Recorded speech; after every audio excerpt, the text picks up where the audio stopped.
Okay, hey, what's up guys? It's me, Ali Alicia. We're trying from a different angle today. I'm looking for things because, to raise up my camera because the thing that I'm using, what is it called? The tripod, it's a really short one, only like this big, and it doesn't get any taller. But, welcome back to part 2 of what not to say to a cancer patient. So we left off in the last video saying that you're lucky you don't have to work. So today we are at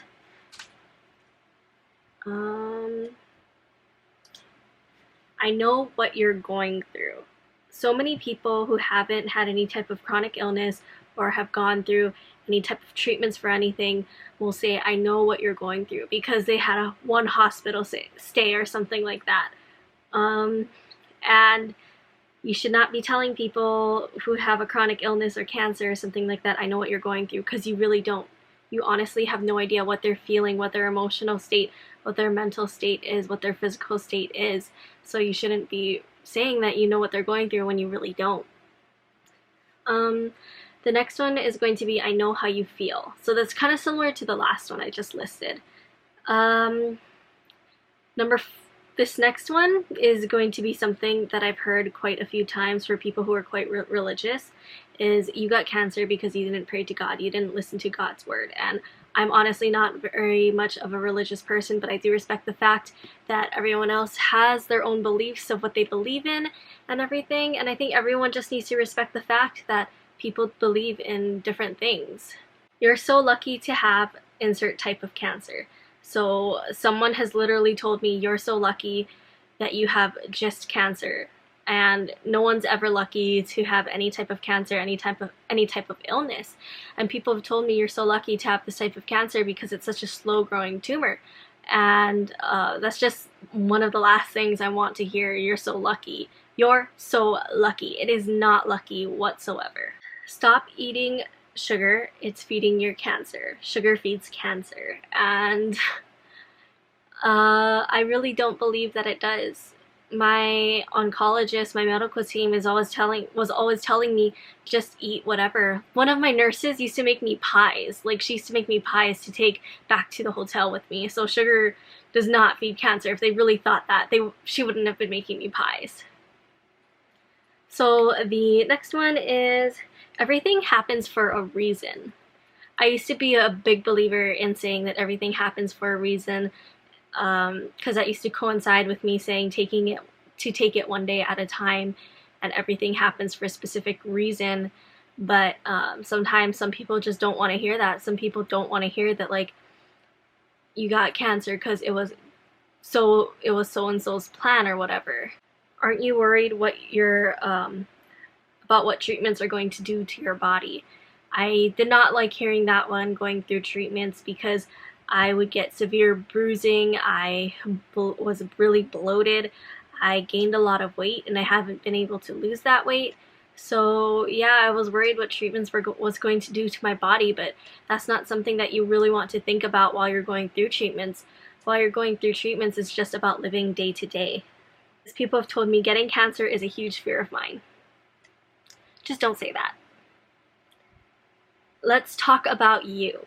So in my personal experience, I don't like talking about me, because everything is always about going through that checklist in my head, making sure I'm staying safe, making sure I'm healthy, making sure I'm getting enough rest, making sure I make it to every appointment that I have. Sometimes I just don't want to talk medical anymore, and I want to know the problems that are going on in your life. I want to know how you're doing. It doesn't matter, like, it's just a good distraction to be talking about someone else other than myself. Let me know if there's anything I can do. I don't like hearing that one, because 98% of the time, all these people that will say, I'm here for you, if you need anything, let me know. If I reach out to them, they are all of a sudden busy, they got things to do, and I get it that life happens, but don't tell someone that, like, if you need anything, I'll be there, I got you, but then you end up not doing anything for them when they really do need the help. What changes are you going to make in your life? I mean, during treatments, there was a lot of changes I had to make, and after treatments, you don't really go back to how you were. You already live with these new changes, and, like, I'm not gonna make extreme changes to my diet or exercise or anything like that. I'm not gonna make all these big changes because it's actually recommended from your doctors that you don't make big new changes like starting a new diet in the middle of treatments or right after treatments unless they tell you to. So no, don't say that one either. Stop being so lazy. I've been told this one multiple times. There are some days where I just don't want to get out of bed. I don't want to do anything. I don't want to listen to anyone. I just want to be by myself.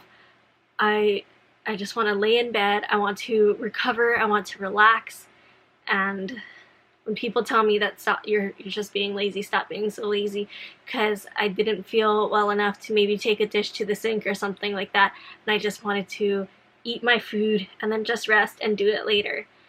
It's just frustrating when people think that you're being lazy when you're not, when your mind, body, and everything is just hurting and you're tired and you're exhausted. It's not being lazy.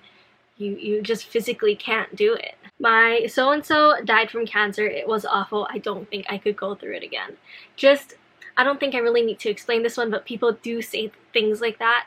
Really think about what you say, like what you're going to say before it comes out of your mouth, because when you say some things, it could really hurt a person, or it could make them like, they could be, I could be having the best day ever, and then if someone were to say something like that to me, that would just change my whole demeanor about the entire day and probably for weeks after. Why aren't you working full-time? That's none of your business why I'm not working full-time. I'm trying my best.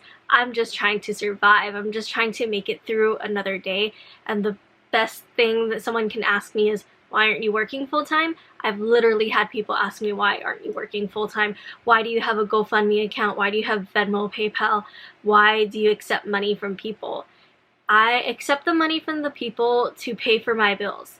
I don't go around asking and always advertising that I need the money, but people know that those links are there if they want to help, because anything helps, and it's just frustrating sometimes. You shouldn't have that alcoholic drink. I have cancer. I'm in the process of getting rid of this cancer. If I want to have a drink, if it's okay with my doctors, I'm gonna have that drink.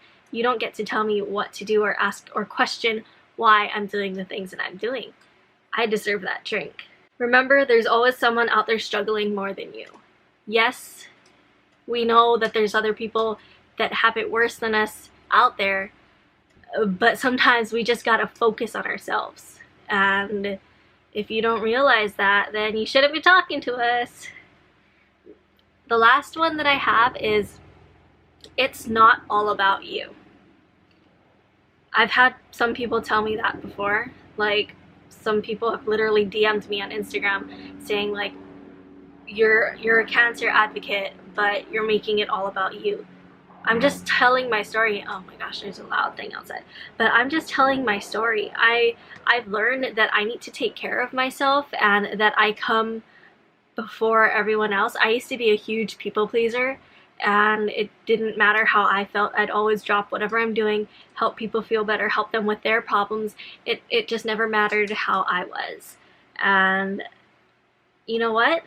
It is all about me, because I come first in my life. My mental health is just as important as the next person. My physical health is very important. I am important. So if I want to make it about me, it is going to be about me. Anyways, thanks for watching today's video. It was kind of all over the place. Right before I picked up my camera, I realized I was kind of getting tired.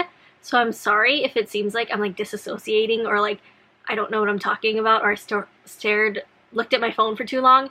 It's because I probably did, and I'm kind of tired. In the next video, I think I'm going to talk about this thing that the cancer group that I'm a part of has taught me. It's what people with chronic illnesses use. It's like the spoon theory or something like that, but I'll talk about that in my next video. Thanks for watching today's video, and I'll see you guys next time.